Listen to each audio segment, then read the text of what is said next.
Gue tuh sempet mau ada ide, gue ngelihat dari beberapa event di luar ataupun di Indonesia yang kita sebut dengan raffle. Raffle tuh apa? Misalnya contoh nih, gue masuk beli tiket itu gue masukin ke undian, gue belanja berapa ya gue masukin ke Oh sana, iya, ya kan? tahu. Nanti tiba-tiba di akhir acara di raffle gitu, misalnya bisa dapat mobil, bisa dapat motor. Nah, Supermarket juga kadang begitu. nah makanya itu coba gue tanya, itu hukumnya gimana tuh Pak Ustadz? Assalamualaikum warahmatullahi wabarakatuh. Waalaikumsalam warahmatullahi wabarakatuh. Segala puji bagi Allah Subhanahu wa taala, dan juga semoga Allah limpahkan, Allah curahkan salawat dan salam kepada manusia terbaik di muka bumi ini, Nabi Muhammad SAW gitu ya. Yang tentunya di sini kita kembali lagi di program Takjil atau Talkjil mungkin bahasa simpelnya, karena memang kita bersuara semua di sini, bercakap semua, ada kata talk di situ. Yang pasti di sini bersama guru kita Al Ustadz Zulkarnain Sunusi. Semoga Allah jaga antum Ustadz. Amin. Sehat semua, aman semua ya Ustadz ya. Nah, yang tentunya narasumber kita kali ini adalah drifter atau pembalap. Seru juga nih. Rame nih, saya udah tahu tuh. Ya kan, pasti kan sponsor dalam kontesnya, ya kan. Ada perusahaan rokok. Wah, berapa banyak orang-orang paru-parunya. Berarti lu 2 kali ya? Apanya? Dari asap rokok sama asap knalpot. Iya. Wah, zolim. Iya, astagfirullah. Enggak, bercanda bro. Baru mulai ya, Baru mulai gue udah di sidang. Apalagi uang pendaftaran buat perlombaan. Oke. Ah, itu menarik ya. Udah daftar, abis itu dia berharap gambling, belum tentu dapat hadiahnya Ustadz. Wah, apakah beliau sebagai pelaku judi? Wah, bukan. Iya makanya gue nggak tahu, kan gue nanya. Ada tanda tanya bro di ujung. Ada tanda tanya. Tapi gini. Coba silakan. Mau coba tanya dulu Pak Ustadz ya. Silakan. Saya mau bertanya. Saya ini kan balapan disponsorin beberapa brand. Oke. Nah, saya mau tanya pandangan Pak Ustadz nih. Kalau disponsorin sama brand-brand yang contoh ya alkohol, itu kan udah pasti dilarang ya buat kita. Atau yang lebih simpelnya kayak tadi lo bilang deh, rokok yang sampai sekarang juga nggak tahu apakah itu haram atau tidak. Yang gue tahu adalah makruh. Yang gue tahu. Wah. Jadi gue kayaknya masih buta soal itu. Gue butuh bertanya. Nah, gue datang ke sini mau menanyakan hal itu. Apakah rokok makruh gitu ya? Ya salah satunya. Oh, ya termasuk tadi sponsor tadi ya? Sponsor tadi, bener. Makruh. Berarti ada bolehnya dong, Ustaz. Kata siapa yang ngomong makruh? Gue juga lupa ya, tapi zaman gue kecil. Disclaimer dulu teman-teman semua ya. Ini nggak maksud untuk menyudutkan atau mungkin ada pihak-pihak terkait atau tokoh-tokoh terkait. Nggak maksud ngarahnya ke sana. Ini kita edukasi. Jadi bukan berarti menyampaikan pesan dari beliau atau siapapun itu. Tapi kita ingin belajar. Seperti apa sih sebenarnya beragama atau kehidupan ini berjalan ini sesuai dengan yang dicontohkan oleh Rasulullah SAW. Gitu kali ya? Iya, benar-benar. Silakan, itu dulu aja. Itu dulu pertama tuh Pak Ustadz. Karena buat saya itu kan di luar ataupun di kita pun banyak yang seperti itu. Ada yang disupport sama alkohol, ada yang disupport sama rokok gitu. Nah, menurut Pak Ustadz gimana tuh?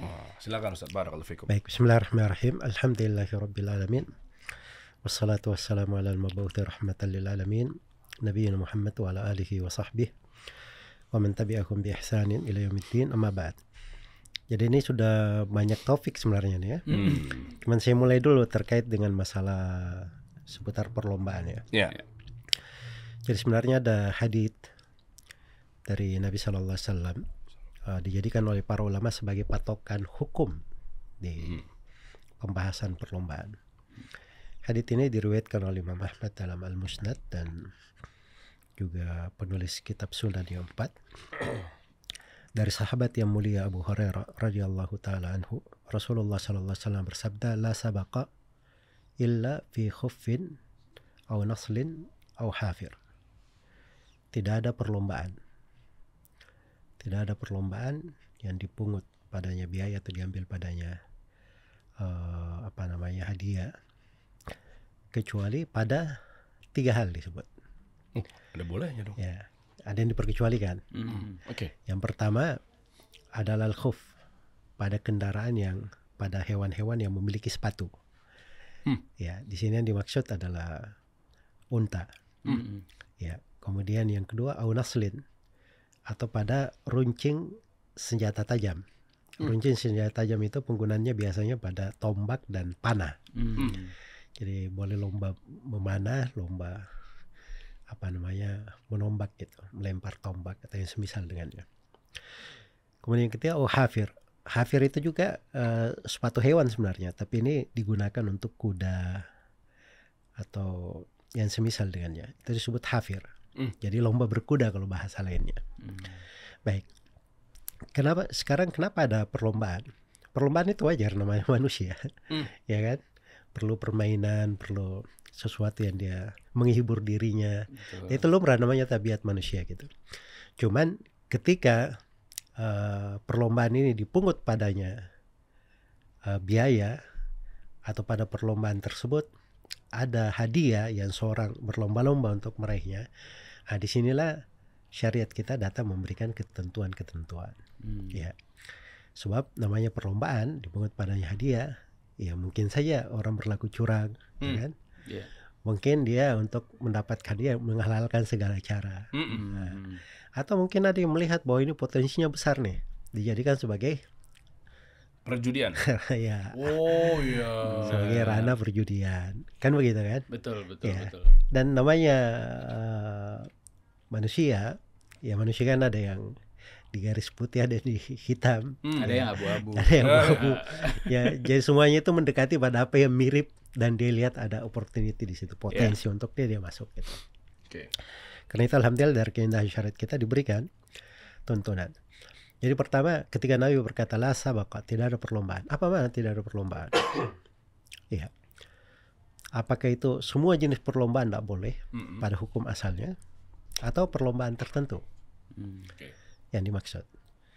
Di sini oleh para ulama ditafsirkan dengan makna tidak ada perlombaan yang dipungut padanya biaya atau hadiah kecuali pada 3. Ini yang diperbolehkan. Tadi 3 tadi ya. 3. Jadi kalau perlombaan secara umum pada dasarnya orang lomba lari, lomba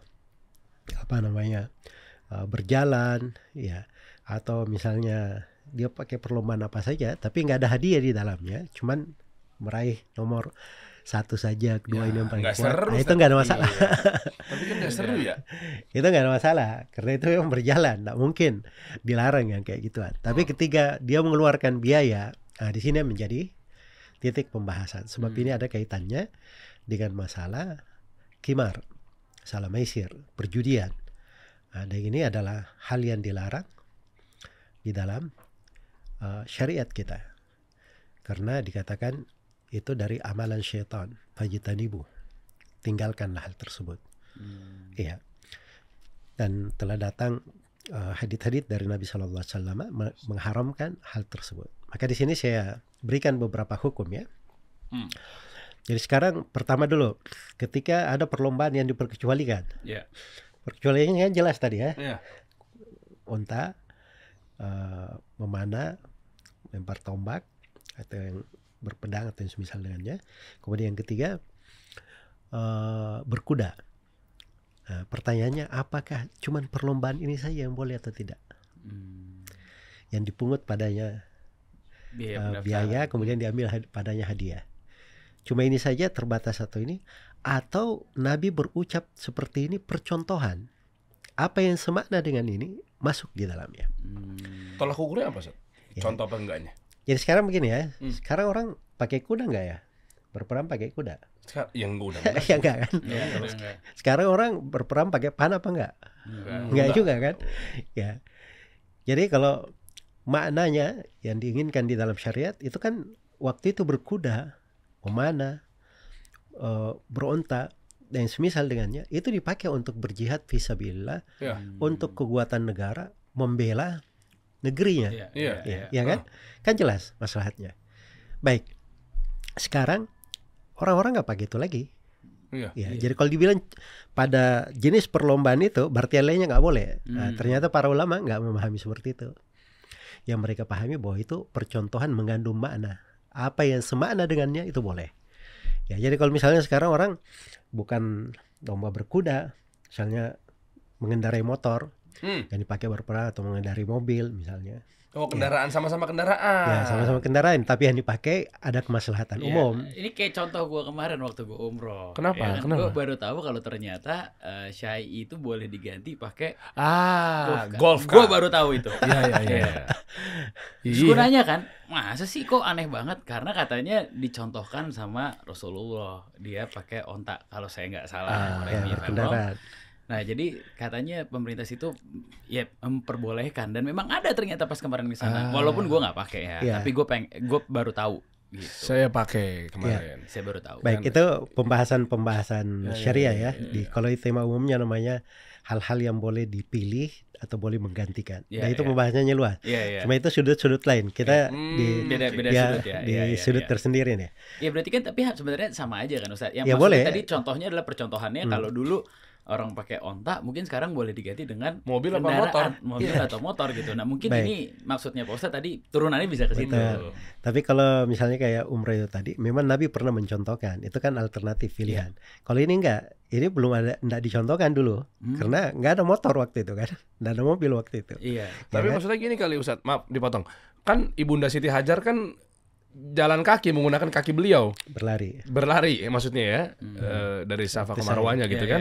Nah, cuma kan kalau di sini kan bukan pakai kaki seperti layaknya beliau berlarinya itu, tapi malah pakai roda, golf car, kursi roda yang di tengah-tengah tuh Safa Marwahnya gitu kan, bolak-balik 7 kali. Nah, maksudnya itu kali yang dimaksud. Beda juga. Beda itu orang yang ada udzur kalau itu. Dia nggak bisa lari dengan ini, dia pakai kursi roda. Jadi saya bilang ada mengganti itu boleh, alternatif lain boleh, tapi bab-babnya itu beda. Kalau ini bab adanya pilihan lain, ini disebabkan karena memahami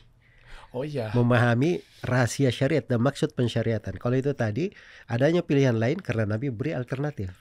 Jadi kan uzur atau dipakai pangganya kayak sekarang, maksudnya Ustadz kan kuda terus nggak ada lagi, akhirnya jadinya lomba motor, lomba mobil gitu loh. Iya, benar gitu kali ya. Betul. Baik, saya ini ya.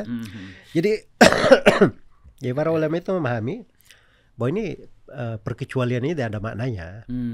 Ada maknanya. Karena itu kalau misalnya dibuat perlombaan, misalnya panah, menembak itu boleh. Kalau mana kan masih ada sampai sekarang kan. Berkuda juga masih berjalan sampai sekarang. Tapi kalau misalnya ada hal yang diperlukan, perlu ketangkasan di hal tertentu, apalagi kalau itu di sektor keamanan kita, misalnya TNI membuat perlombaan permotor misalnya, atau mengendarai mobil, itu kan memang urusan mereka menjaga keamanan gitu loh. Nah itu bagian pasti masuk. Baik, itu semakna pada ininya, tapi semakna pada hal yang lain. Saya beri contoh. Perlombaan juga ada maknanya menjaga negara, menjaga agama. Contoh perlombaan menghafal Quran, menghafal hadits. Ya, kita bertiga nih. Anggaplah kita belum hafal surah Al-Baqarah ya. Bukan anggap, emang benar. Dari bertiga, 2 orang dua-duanya begitu. Emang bukan anggap, emang benar. Jadi saya berharap semuanya hafal gitu kan. Baik. Aduh, panjang banget Ustaz masalahnya. Ya, jadi kita berlomba. Ayo, siapa di antara kita yang hafal surah Al-Baqarah 1 hari 1 malam, maka kita ini masing-masing simpan 1 juta, dia ngambil 3 juta. Ya nggak boleh lah. Gue sendiri sotoy banget ngasih fatwa. Ini karena ikan jadi judi. Kalau nanti yang menang Ustadz, ya udah pasti juga. Lah, uang saya hilang. Lah gimana? Sejuta saya hilang. Judi Ustadz. Baik. Tadi sama, berkuda juga gitu. Berkuda, sekarang berkuda boleh, kita bertiga berkuda nih. Pasang duit 1 juta. Siapa yang menang, dia ngambil 3 juta. Itu boleh. Aku boleh sih? Iya boleh, makanya kan bolehnya Nabi kan bilang tidak ada perlombaan yang diambil padanya upah atau diambil padanya hadiah kecuali 3. Oh iya, kuda jadi ini masuk diperkecualikan. Tapi kalau hal yang lain nggak boleh. Loh, Al-Quran kan nggak disebut tadi. Tapi dia semakna dalam hal penjagaan terhadap agama. Oh, paham. Penjagaan terhadap negara. Coba dibayangkan kalau anak-anak umat Islam tidak diberi motivasi di situ, itu lebih berbahaya. Hilangnya agama itu lebih dahsyat daripada kerusakan yang menimpa di badan. Gitu. Iya benar. bener agama tuh maslahat mudarat ya. Iya juga ya kan, jadi nggak termotivasi. Iya. Ada penyelenggara bikin Iya. pendaftarannya 1 juta, nanti hadiah sekian nih buat yang hafiz Qurannya gitu. Iya. Males ah. Ya itu dirinci hukum-hukum itu Jadi pada oleh nggak sejumlah hafalin. dirinci hukum-hukum itu oleh para ulama. Di antara yang paling bagus merinci Ibnul Qayyim dalam kitabnya Al-Furusi ya. Dan dibuat pembahasan dimasukinnya oleh para ulama tentang hal itu. Karena itu keliru ya, sebagian ada yang mengatakan misalnya kalau anaknya ikut perlombaan terus dia berbayar, nggak boleh diambil hadiahnya, itu haram. Itu nggak paham permasalahan. Itu baru rame kemarin Ustaz. Hah? Karena lihat itu cuplikan-cuplikan yang apa? Lomba MTQ apa namanya? Quran itu kan sempat rame kemarin. Itu statementnya ada yang mengatakan katanya nggak boleh. Nggak, itu salah paham. Jadi yang nggak boleh itu kalau dia perlombaan tidak ada kaitannya dengan apa yang kita bahasakan ini tadi. Tidak ada kaitannya dengan 3 ini atau yang semakna dengan 3. Iya. Apa? Nah, ini biar kita clear. Contohnya apa Ustaz? Misalnya apa namanya? Random aja deh. Misalnya yang ternyata dia nggak ada kaitan sama 3 hal, tapi ternyata ini kena pelanggaran nih karena nggak termasuk yang pengecualian 3 tadi. Ya misalnya Lomba nari. Lomba nari. ya, nari. Oke, misalnya contoh lain lomba misalnya makan kerupuk. Ya kan? Okay. Kita berlomba nih, siapa yang makan kerupuk duluan habis dia ngambil. Ya, tapi kalau semuanya masing-masing bayar nggak boleh, haram hukumnya. Ya, sekarang sama. Kita lomba kelereng misalnya. Siapa lempar kelerengnya masuk, dia yang tepat.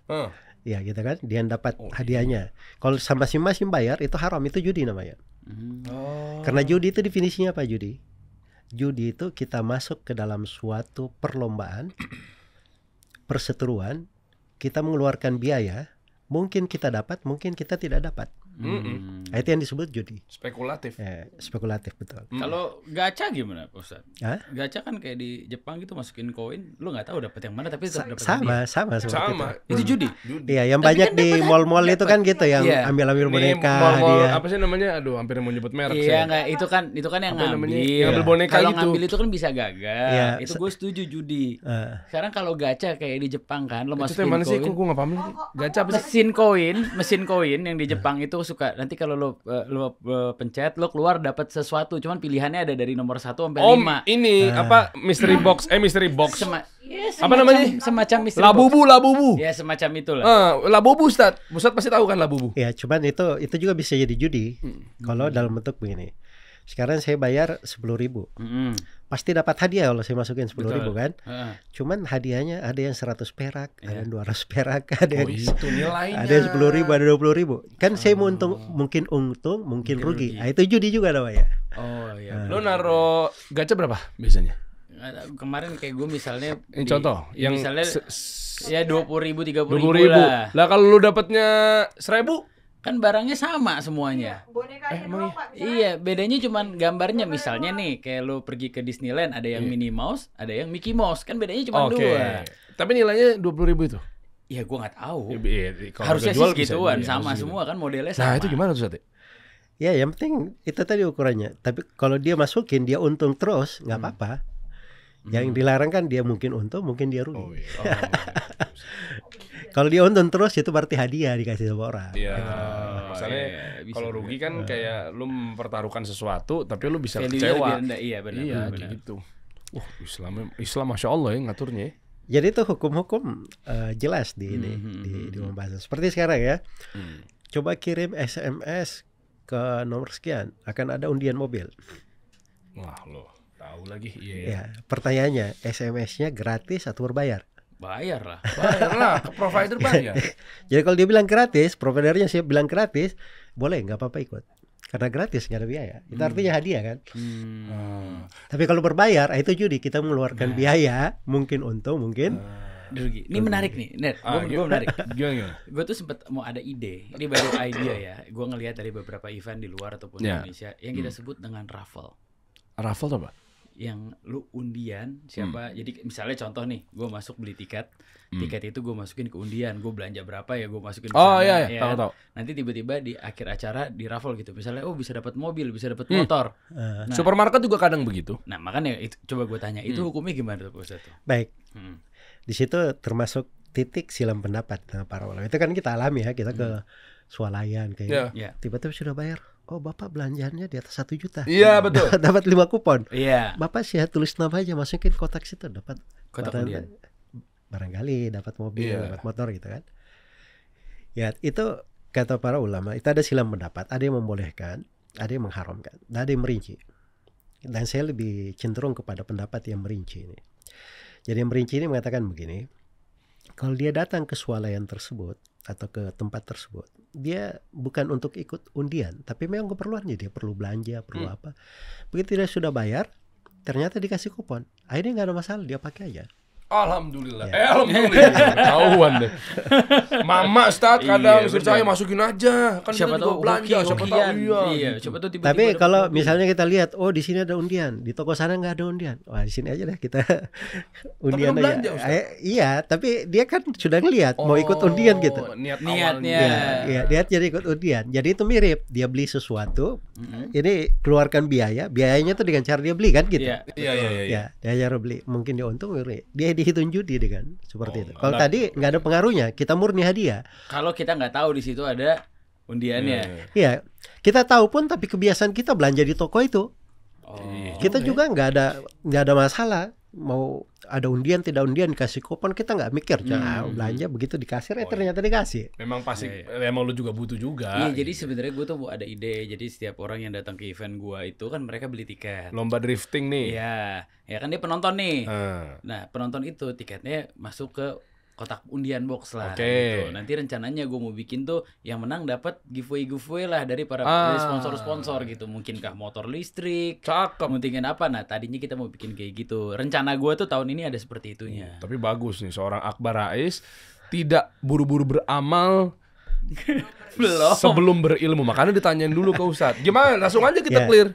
Jadi harus dibedakan antara jenisnya hadiah murni dan jenisnya itu tadi beli sesuatu, dia mungkin untung mungkin rugi. Ini beli tiket kan semua orang beli berbayar kan? Betul. Iya. Ya, dia berbayar. Ketika tadi mungkin saya mau ikut gitu, tidak mau ikut ya. Tapi begitu diiming-iming ada hadiah begini, Jadi saya akhirnya ikut. beli tiket gitu. Nah, itu menjadi masalah juga. Jadi kalau bisa itu dipisah aja antara sudut hadiahnya dan sudut tiketnya. Jadi misalnya semua orang yang hadir gitu kan, hadir, nggak diberitahu bahkan ada hadiah. Tapi begitu dia hadir, setelah berjalan setengah acara misalnya, silahkan yang masih punya kuponnya dimasukin ke sana, kita akan memberi hadiah. Nah, itu kan ada hubungannya di antara beli dengan hadiah tersebut. Jadi itu aja yang perlu dijaga, jangan ada hubungan antara hadiah dan Oh iya, yang paham kayak door prize di bawah bangku kamu ternyata ada amplop, nanti ada kupon atau apa. Tapi gini Ustaz, kan kurang. Jadi kalau kita bahas kurang menarik dong. masalah ini luas sekali pembahasannya. Ditulis buku-buku khusus di pembahasan kekinian untuk hal itu. Cuman tadi saya pengen kembali kepada kaidah. Saya ingin memberi contoh. Dan saya memberi kaidah dulu bahwa asalnya perlombaan itu tidak boleh seorang itu mengeluarkan biaya, semuanya mengeluarkan biaya. Kemudian dia mengambil hadiah dari perlombaan itu. Kenapa? Sebab itu asalnya judi. Nah, kecuali pada 3 yang disebut tadi. Dan kecuali yang semakna dengan 3. Oke. Nah, semakna dengan 3. Saya potong dikit Pak Ustadz. Ini menarik karena menurut saya ini saya berbeda sudut pandang. Kalau orang yang bayar pendaftaran, ini kita bicara bukan masalah hadiah ya. Sekarang orang mau ikut perlombaan bayar pendaftaran. Kan kalau saya dari segi event organizer gitu ya, pendaftaran itu kan untuk operasional cost orang-orang yang bekerja untuk event itu.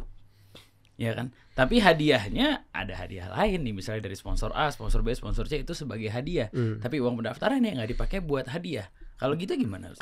Baik, itu saya belum terangkan memang. Ya. Ya, sekarang baru saya mau terangkan. Ini baru beberapa hukum yang jelaskan. Kita di hukum dasar dulu. Baik, sekarang saya rinci lagi pembahasan yang kedua. Perlombaan tidak ada biaya pendaftaran, tapi ada hadiah. Nah, maka ini menurut kesepakatan ulama dibolehkan. Kita lomba lari, ya kan? Kita bertiga lomba lari nih. Pihak keempat yang ngasih hadiah. Ya, kita nggak bayar apa-apa, kita ambil hadiah. Itu boleh, nggak ada masalah. Boleh, nggak ada masalah. Atau boleh kita bertiga nih, tiga pihak nih. Saya yang kasih hadiah 1 juta. Siapa yang menang di antara kita bertiga, ambil 1 juta ini. Itu juga nggak ada masalah. Nggak Tapi apa-apa. satu orang yang keluar jadi korban. Ya, kan saya bukan mengeluarin biaya untuk berlomba dengan Anda. Iya. Tapi saya keluarin biaya untuk hadiah kita, untuk hadiah antum berdua sebenarnya. Tapi kalau antum ngalahkan saya, ya ini duit tetap milik saya. Kan sebenarnya hadiah juga dari saya. Oh, paham lagi. Iya lagi. Iya. Ya kan? Misalnya ibaratnya yang ngeluarin duit atau dalam kasus ini adalah Ustadz gitu ya. Iya. Lah kan kalau yang Ustadznya menang, apalah Ustadz menang, Iya. Ustadz lomba lari. Ya, nggak Lah keluar kan duit. Duitnya beliau kepada juga saya. kan nggak ada untung juga ya. Iya, Ya punya saya kan duitnya. Iya juga ya. Kalau Oh, iya, antum iya. berdua yang menang, saya kasih hadiah, Iya. ya kan gitu. Oh, oke. Ya Oke. masalah ini kita bertiga sama-sama simpan 1 juta. Nanti kan jadi 3 juta dan milik satu orang. Iya, Yang iya, 1 iya. juta akhirnya dapat 3 juta, keuntungan 2 juta. Iya. Kalau dia menang, lah kalau yang nggak menang kan hilang 1 juta. Berarti tadi kalau coba saya simpulkan, misalnya kita tadi bertiga nih ya, kita Ya. 3 pihak. Anggaplah ada pihak keempat. Ya, tapi kita bertiga, kita harus bayar untuk ikutan ke pihak keempat nih. Oke. Yang menang pun juga belum tentu dapat hadiah sesuai dengan apa yang dikeluarkan gitu. Mungkin aja nggak dapat hadiah, bisa aja. Tapi kan dia udah ngeluarin duit, bro. Iya, kan bisa aja. Lo ikut- Kalau kalah rugi dong. ya, kalau menang ya makanya tadi kan dibilang kan. Ya ini tadi kan kita bahas hadiah dari pihak keempat, tapi kita nggak ada yang ngeluarin biaya. Itu kan kalau case-nya tidak ada yang keluarin biaya. Kita nggak ada yang ngeluarin Tidak ada biaya. uang pendaftaran. Nah, kalau case-nya ada uang pendaftaran, oke, misalnya nih kita bertiga ya, ada pihak keempat. Kita bayar ke sana Kita kan? bayar ke Daftar. sana. Iya.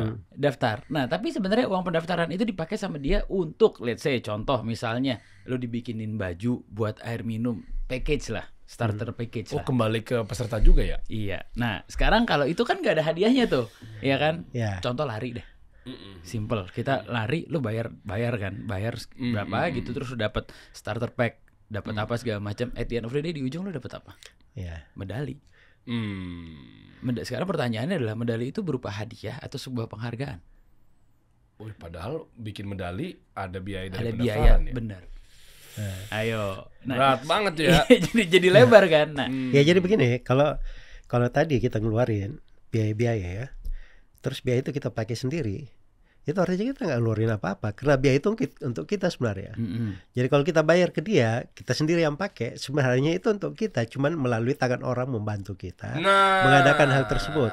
Tapi kalau pihak keempat ini, dia sudah siapkan hadiah khusus dari dia, dia berikan ke kita, itu nggak ada masalah. Berarti gue nggak ada masalah deh. Jadi saya ini sekarang menerangkan hukum-hukum, Iya. menerangkan hukum-hukum. Ya, jadi kalau misalnya perlombaannya dari pihak keempat ya, kita semua daftar ke sana. Iya. Ya memang biaya pendaftaran itu kan jelas ada biaya administrasi, kita kasih orang pegawai untuk Iya, menggaji. betul. Kita pakai kostum misalnya, atau kita ada makanan, minuman dan seterusnya ya. konsumsi, Itu kan kita sendiri yang memanfaatkan. Iya. Dan pihak yang keempat ini tanpa ada pembayaran dari kita pun dia sudah siapin hadiahnya. Iya, betul. Nah, itu nggak ada masalah. Oh. Aman. Insya Allah aman. Insya Allah berarti gue aman tuh kalau kayak gitu. Baik. Ya, iya karena kan kondisinya harus serupa sama Iya, seperti apa yang dijelaskan oleh Ustadz ya. Iya, Kalau memang iya. misalnya tiba-tiba ada yang kepleset sedikit ya Ustadz berlepas karena nggak sesuai dengan apa yang disampaikan misalnya begitu ya. Berarti aman nih, gue ikut kalau gitu. Gue ikut. ini berhubung lo poin ikut nih ya. berarti Iya, gimana? Pak Ustadz punya ada pertanyaan lain lagi. Saya ini kan seorang pembalap atau drifter lah, dan saya juga seorang dulunya konten kreator sebelum jadi, kalau kata Dery udah mulai jadi bisnis katanya. Iya. Tapi padahal saya basicnya juga konten kreator, di mana setiap saya balapan ataupun setiap saya segala macam saya selalu bikin konten dan saya upload di sosial media. Zaman sekarang banyak banget orang yang ngeliat di sosial media, dia coba dengan mobilnya tapi di jalanan. Walaupun dulu saya juga gitu. Ya, cuman kan sekarang zaman udah berbeda ya. Nah, apakah konten-konten yang saya bikin sehingga akhirnya orang-orang ikutin saya walaupun gak di tempat yang benar, apa hukumnya buat saya, Pak Ustadz? Dosa jariah. Maaf. Gue main hukum-hukumin orang aja. Lah kalau orang praktekin gara-gara terinspirasi dari lu nubruk orang. Nah, itu dia Qadarullah, makanya naudzubillah itu gimana? pertanyaannya. Padahal di video pun udah gue disclaimer, lo kalau mau cobain ini harus coba di tempat yang benar. Tapi lu praktekin di situ. Di tempat yang benar? Enggak di jalan raya. Enggak. Oh, paham. Misalnya contoh nih, gue latihan drifting, gue bikin angka donat 8, atau gue taksi drift, gue ngajak lo ikut di samping gue. Orang di rumah terinspirasi dan mereka mau cobain gimana sih caranya drifting dengan minim knowledge, sedangkan kadang orang malu mau bertanya ya apa segala macam. Dia cobain tuh sendiri di di jalanan dekat rumahnya dia. Udah. Lalu dia kecelakaan. Aman kalau gue yang ngatur. Nah. Nggak kayak pisau, Ustadz. Misalnya saya jualan pisau. Ya. Lah satu buat motong bawang, terus satu dipakai buat aneh-aneh. Lah kan lu kan gak nanggung dosanya, Bro. Iya benar. Udah gue aja yang jawab. Enggak. Silakan Ustaz. Maaf Ustaz, maaf. Dia karena sudah terlalu lama nemani ini, mau jadi ahli fatwa juga. Enggak Ustaz. Silakan Ustaz. Maaf Ustaz. Ya jadi memang sesuatu itu pada dasarnya dilihat dulu dia halal atau haram, itu aja dulu. Ya kalau dia asalnya masuk dalam mubahat, perkara yang mubah, orang yang mau melakukannya itu kan bukan salah kita. Yang melakukannya pada hal yang keliru gitu. Kecuali kalau kita membuat jalan atau mengajak mereka atau membuka pintu mereka masuk ke dalam kejelekan, nah itu baru salah kita. Oke. Bagus, tadi diberi contoh pisau tadi.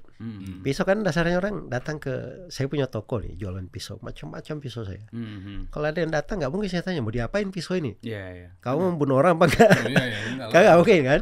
Dasarnya orang sudah tahu pisau ini dipakai nyembelih hewan, dia potong daging di rumah dan seterusnya.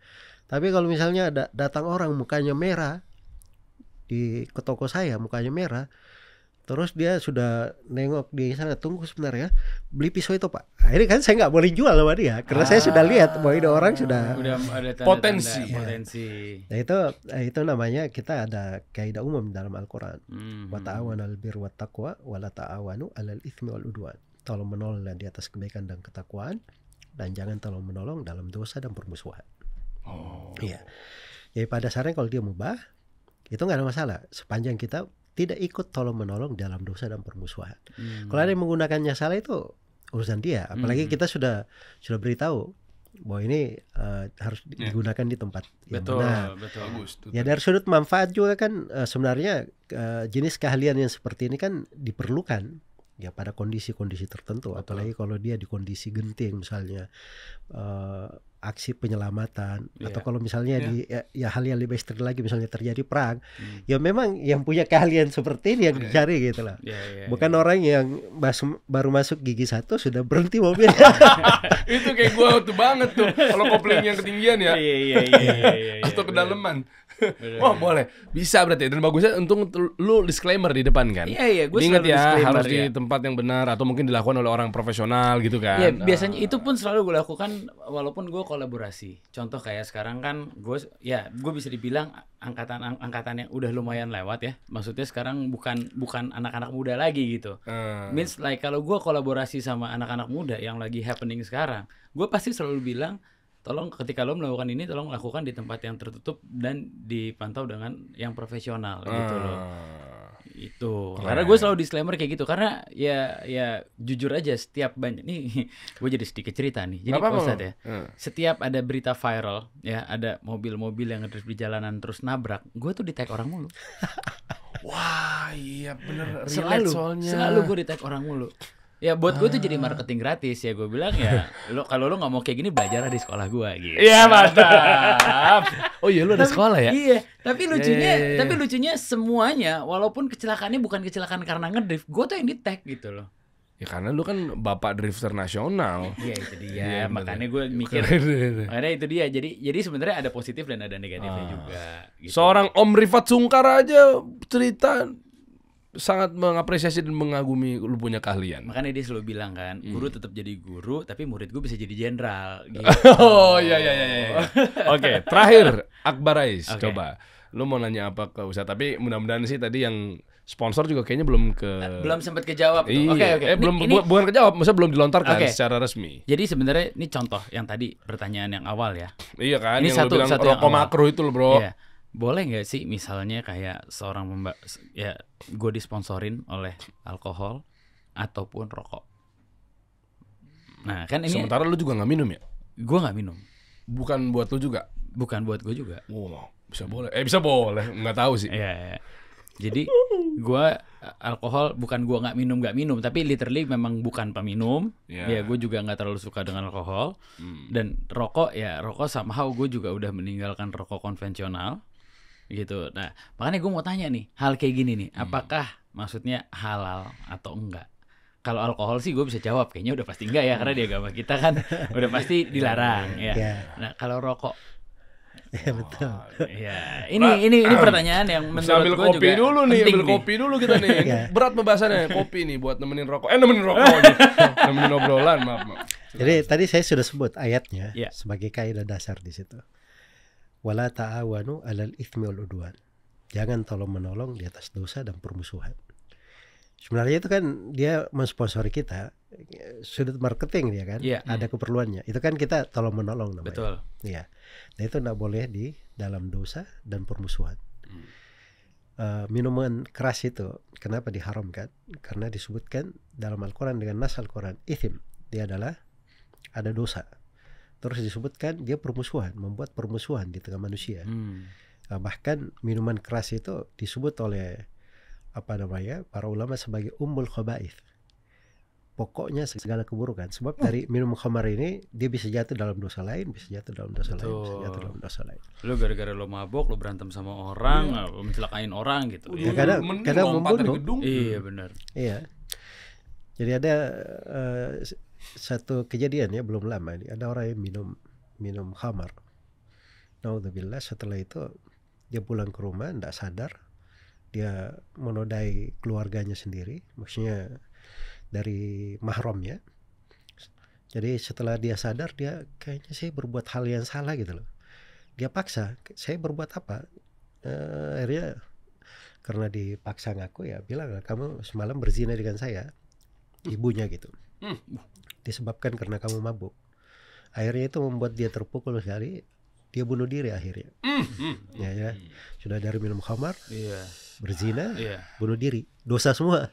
Makanya disebut dia sebagai ummul khaba'ith. Dan disebut di dalam sebagian buku, ada seorang dipaksa untuk berbuat dosa oleh seorang perempuan, dijebak dia. Kamu berzina dengan saya, atau minum khamar, atau kamu bunuh si fulan itu.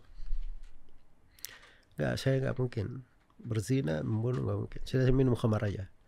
Dia minum khamar, akhirnya setelah itu dia berzina, setelah itu dia membunuh. Makanya disebut sebagai ummul khaba'ith. Jadi pada hal-hal yang jelas itu sebagai dosa, kita jangan buka pintu kejelekan di situ. Tapi kalau terkait dengan masalah rokok, memang betul ya disebut oleh Pak Akbar Rais tadi bahwa betul di antara para ulama kita di Indonesia itu ada yang mengatakan makruh. Ya cuman kalau kita lihat aja ya di rokok itu kan tertulis rokok itu membunuhmu gitu kan. Ya bahaya untuk ini dan itu. Jadi kalau dari sudut dalil syariat, ya itu pendapat yang mengharamkan itu lebih kuat. Karena dalam Al-Quran dikatakan wala taqtulu anfusakum innallaha kana bikum rahima. Jangan kalian membunuh diri kalian. Allah itu Maha merahmati kalian. Kan sudah dibilang rokok membunuhmu. Dan dalam Al-Quran juga dikatakan wala tulku anfusakum ila tahluka. Jangan kalian lemparkan diri kalian ke dalam kebinasaan. Kemudian orang yang merokok bilang, kalau dia merokok, asapnya itu bisa mengganggu orang lain. Nah, itu mengganggu kaum mukminin namanya. Dikatakan walladzina yu'dzunal mu'minina wal mu'minati bighairi maktasabu faqad ihtamalu buhtanan wa itsman mubina. Orang-orang yang mengganggu kaum mukminin dan mukminat tanpa dosa yang dia lakukan, sungguh dia telah menyandang sebuah kedustaan dan dosa yang besar. Kena banyak dalil. Maksudnya banyak kenanya gitu loh. Jadi kalau pendapat yang mengatakan diharamkan itu cenderung lebih kuat. Hanya saja kalau misalnya ada yang ikut pendapat makruh, ya silahkan aja. Cuma seorang mukmin itu pada hal-hal yang ada kaitannya dengan halal, haram, terus ada yang tengah-tengah di situ, agak syubhat. Dia tinggalkan yang syubhat, dia tinggalkan yang jelas haramnya. Dia ambil kepada hal yang aman aja untuknya. Dan insya Allah itu akan lebih baik, lebih berkah dalam kehidupan. Karena Rasulullah SAW bersabda, innaka lan tada syai'an ittiqa Allah illa abdalakallahu khairan minhu. Tidakkah engkau meninggalkan sesuatu karena ketakwaan kepada Allah, kecuali Allah akan ganti engkau lebih baik daripada itu. Barakallahu fikum. Allah barik. Daripada abu-abu mah. Iya. Udah masih banyak sponsor-sponsoran lainnya. Berapa duit sih? Sini kasih solusi dah. Ini gue suka nih. Gue mau ngomong sini kasih solusi, nyari sponsornya. Ujung-ujungnya gue suruh nyari juga. Dia nih kan muninya, hadiahnya, modalnya. Oke lah, siap kalau gitu. Aman ya? Aman. Kabar ya. Insya Allah semoga Allah mudahkan segala urusannya. Ustadz mungkin closing Ustadz. Ini menata jiwa nih di menata jiwa di bulan Ramadan. Ya kalau lihat pembalap tuh, kita ingin berbalap juga di bulan Ramadan. Wah, betul. Tapi berbalapnya di sudut lain. Ya di sini ini kaidah kehidupan, sebab Nabi itu berbalap juga. Ya karena itu dikatakan ulaika yusari'una fil khairat wa hum innahum kanu yusari'una fil khairat wa yad'una raghaban wa rahaban wa kanu lana khashin. Itu sifatnya para nabi. Mereka itu berlomba di dalam kebaikan-kebaikan dan beribadah kepada kami dengan penuh harapan, penuh rasa takut, dan mereka adalah orang yang khusyuk dalam ibadah kepada kami. Itu sifatnya kaum mukminin. Kita diperintah untuk berada di sifat berlomba-lomba ini, dan banyak lagi dari hal-hal yang diterangkan di dalam syariat ini, anjuran untuk hal tersebut. Ya, karena itulah kita jadikan ini salah satu sifat kita yang mewarnai kita dimanapun ada bumi yang kita pijak, langit meneduhi. Karena umur ini terus bergulir, tapi ada akhirnya.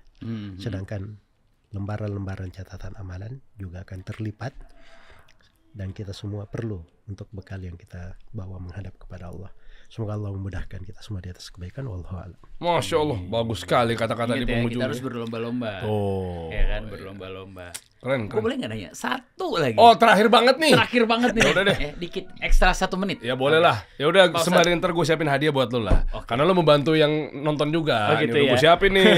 Ini sarung kecubung luar biasa nih. Ya enggak sih? Platinum lagi. Coba ntar deh. Tenun. Sarung tenun. Iya, sarung tenun ini kecubung. Oke, ini satu pertanyaan singkat ya, Ustaz. iya. Kadang ini juga suka ada di pikiran gua. Oke.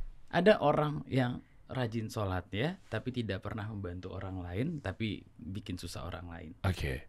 Ada orang yang jarang sholat, tapi selalu membantu orang lain dan tidak pernah menyusahkan orang lain.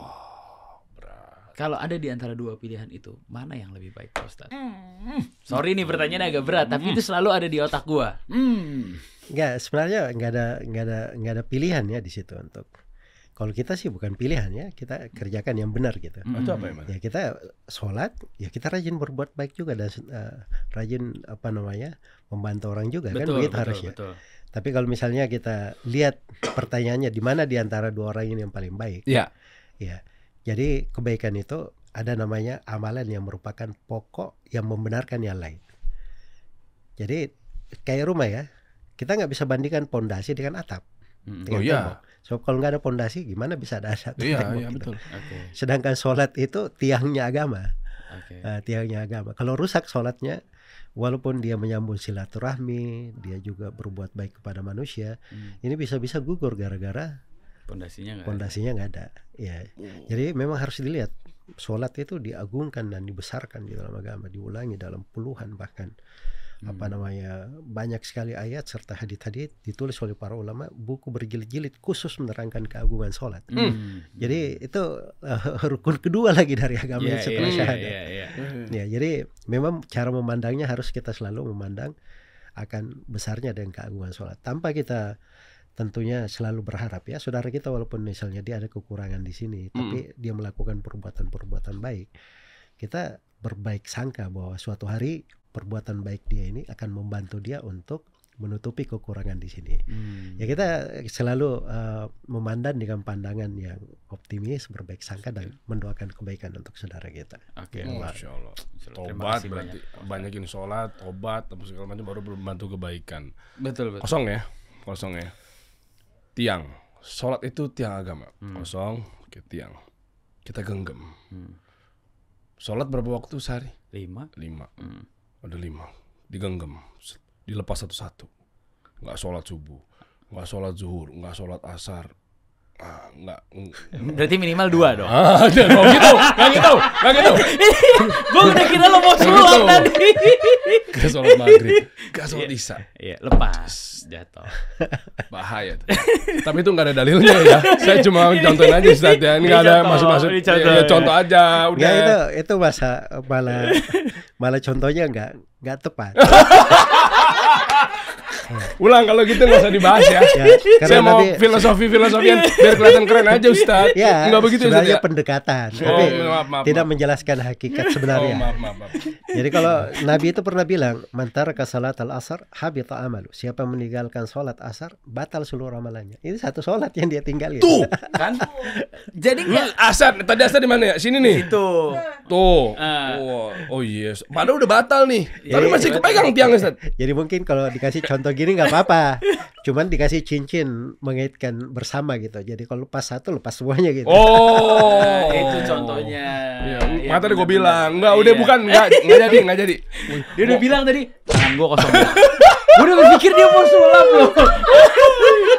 Tangan gue kosong. Iya, iya, Sebaiknya iya. kalau kita kosong, selagi ada isi, diberikan hal yang bermanfaat. Oke, waduh, gitu. cocok kali ini masuk.